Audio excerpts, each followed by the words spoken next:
Good morning, everyone. My name is Barbara Long, and I'm an operating room nurse at Stoughton Hospital in Stoughton, Wisconsin.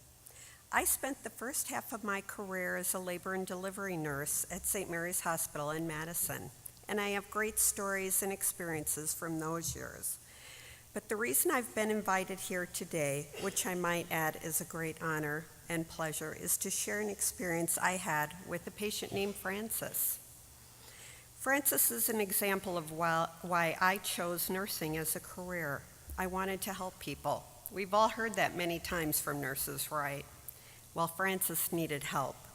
Not only did Frances fall while walking outside to get her mail on a frigid winter day, she laid on the icy pavement with a broken hip until she was discovered by her neighbor who was returning home a few hours later.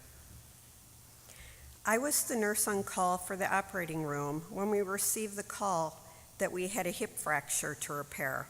I knew it meant I would be staying after hours. A couple of nurse colleagues went to get the patient while the call team got the OR ready.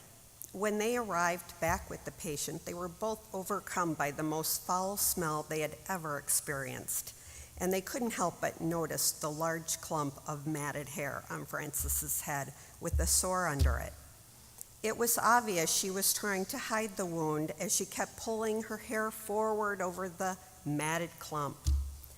I did my usual introduction and verification with Frances and asked permission to look at her head. She told me her hairdresser had nicked her with the scissors and she had a sore. As I assessed the wound, I questioned Frances discreetly, and the situation was already so frightening for her. We checked her chart and found no mention of a lesion.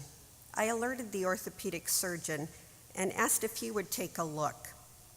We got consent to obtain a biopsy from Frances while we were in the OR. We repaired Frances's hip. We sent the scalp specimen to the lab, and while Frances was still sedated, I worked at freeing the layers of matted hair and drainage and decay and revealing a large wound underneath. I dressed the wound, and Frances experienced an uncomplicated recovery as far as the hip goes. The result of the scalp lesion came back as basal cell carcinoma. The necessary referral was made, and several weeks later, Frances was back on her OR schedule for excision of the basal cell and a skin graft. I was privileged to be the OR nurse who took care of Frances, and after approximately 4 hours of surgery, the skin cancer was gone, and I could tell she was going to look great. A couple days into recovery, I went to visit Frances with my hair cutting shears in hand and offered her a shampoo, haircut, and style, much needed, I might add. Oh, I forgot to share that I was a hairdresser before I was a nurse. And knew Frances was in dire need of a real hairdresser, and it was an honor to serve her.